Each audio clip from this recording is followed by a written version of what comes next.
Welcome children. Today we are going to read a travel writing, that is Ranikhet's Gift, written by Rudrani Ghosh. Rudrani Ghosh spent a great part of her life in the Indian cities of Mumbai, Kolkata and Delhi. She currently resides in Ranikhet. She writes purely for her own pleasure. This beautiful piece of writing is a travel writing. Now, what is a travel writing? It is writing about visiting different places. It can appear as a newspaper article telling readers about a specific destination. It can also be a form of literary non-fiction written as a book, telling a longer narrative about a journey or place. This lesson explains about Ranikhet's beauty, splendor and magnificence of nature with the arrival of the monsoon in Ranikhet. Now, where is Ranikhet? Ranikhet is located in the Almora district of Uttarakhand. Ranikhet has everything to pacify the nerves of an avid city dweller. It's a hill station that literally means Queen's Land. It's an all-season tourist spot for the admirers of the natural beauty.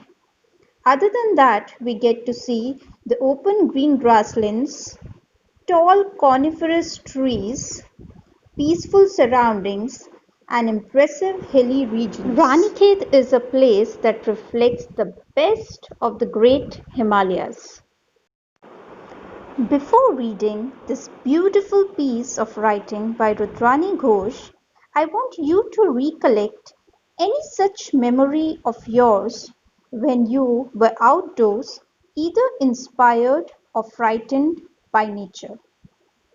Students, we are aware of the fascinating beauty of nature around us, whether it be the water moving through the small pebbles, the spectacular waterfall, the hilly Rocky Mountains, the golden rays of the sunset where we can see the sun, it gets dipped below the horizon, or the cold glorious moon standing alone with the constellation of stars. On the other hand, we can see that the nature has caused us destructions as well. Looking at the tsunami that occurred on 26 December 2004, the breakout of fire at Sydney's National Park, the recent flooding in Assam, northeastern India, and not to forget the cyclones, earthquakes, etc. So now we understand that sometimes nature is calm, peaceful, gentle, and sometimes it's rough, fierce, violent, destructive. So nature has made us familiar with its beauty as well as its shortcomings. Similarly, Rudrani Ghosh has also experienced this nature in her writings of the Ranikhet's Gift, where she talks about the arrival of the monsoon. Now let's start with the explanation of paragraph 1 to 3. The dull light on the frosted glass of the door heralded a new day. Dull light means not a very bright light that was falling on the frosted glass of the door. Frosted glass is a type of glass used in window panes that gives a blurred image. It means not a clear image.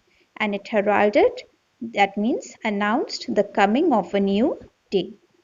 A peek outside presented the picture of an overcast sky. Now when Rudrani Ghosh peeked outside, that means looked outside, what she seen? The scene was just like it presented a picture of an overcast, that means a covered sky with tall looming pines standing motionless. Looming means towering, the appearing as if they are very large. Okay, the pines, they were without any movement, awaiting the attack from above. Awaiting, that means they were waiting for the attack. Attack here means the downpour, that is the rains that were to be set from above. A gust of wind followed by a clap of thunder unleashed the rains. Now there was a full flow of the wind that was followed by a clap of thunder and unleashed the rains. And after that, what we had? The full downpour, that means without any leash, without any restraint, they were set free to flow. Who was set free? That is, the rains were set free to flow down, and it came with full ferocity. That means in full speed, in full force. And this shows that the monsoons had arrived in Ranikhet. Moving further to the second paragraph. It was a wonderful sight, the water gushing and gurgling down the slope. Now here it was giving a very beautiful view. The water, it was flowing quickly through the narrow slope and it was making a noise, that is gushing and gurgling noise. The trees swaying and the leaves dancing in mirth. Here, swaying is the movement of the trees, the to and fro movement. Okay, and the leaves were dancing in mirth. Mirth means in joy, with happiness. To the accompaniment of a now roaring wind and the orchestral din of the pounding rain on the tin roof of our bungalow. Along with the gushing and gurgling of the water and the swaying of trees, we had other new company of the roaring wind and the orchestral din. Din means a loud noise of the pounding rain on the tin roof of our bungalow. Pounding, that means hitting. So when the water droplets were hitting that tin roof, the noise, it was giving a very loud noise. Okay, and here a tin roof of our bungalow, that means Rudrani Ghosh, her bungalow. So as the water droplets were hitting on the tin roof, it sounded like an orchestra is being played. We had to dive inside for our woolens and socks.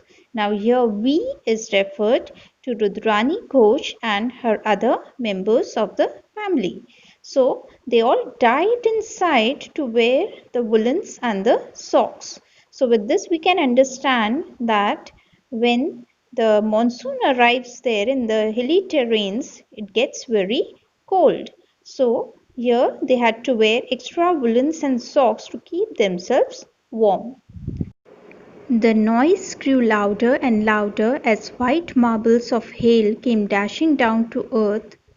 Now here the noise, it eventually grew louder. Why? Because before it was only the water droplets that was falling on the tin roof, but now those droplets changed to hail, that is the frozen rain, covering the lawn in white gravel. Rudrani Ghosh's bungalow, it had a nice big lawn, and that lawn was now covered with white gravel. Gravel are the small stones.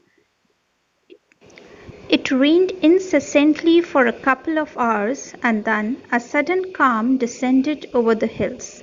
Now, as it rained incessantly means continuously for a few hours, and after that, as the rain stopped, there was sudden calmness, there was peace that spread as it moved down over the hills.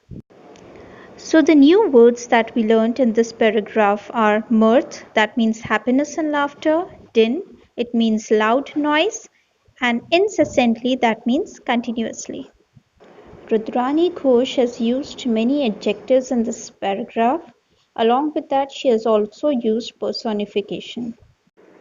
The distant mountains could no longer be seen, and neither was the winding pathway at the foot of our hillock visible. Now we know that rain suddenly stopped, so the distant mountains, the far off mountains were no longer visible, and the winding pathway, the way that was at the foot of our hillock, that means Rudrani Ghosh, she's talking about her hillock is here the small hill, that also was not visible. And it wasn't visible because of the haze, the mist, or the fog all around. The temperature had dropped considerably and the clouds had come down from their heavenly abode to visit us. Now here As we know, the temperature, it got very down, it became very cold, and the clouds, it seemed as if the clouds had come down from their heavenly abode. Abode is the dwelling place where the clouds usually stay, high above, right? But they all came down from their dwelling place, mainly to visit whom? The narrator and her other members of the family. I opened wide our main door. Now here I is who? The narrator, Rudrani Ghosh. When she opens her door, she was very delighted, very happy to witness, to be there, to see the Lady Cloud floating into the house in her flowing gossamer. Gossamer is very fine and delicate texture, having a very fine and delicate texture. She was wearing a gown made of very fine and delicate texture, caressing our face. It means that with complete care, with affection, it was touching their faces, neck, hands, and with a cool, moist touch. So students, with this I have explained you the first 3 paragraphs of this lesson. The next 3 will be explained in the next session. So thank you and bye bye.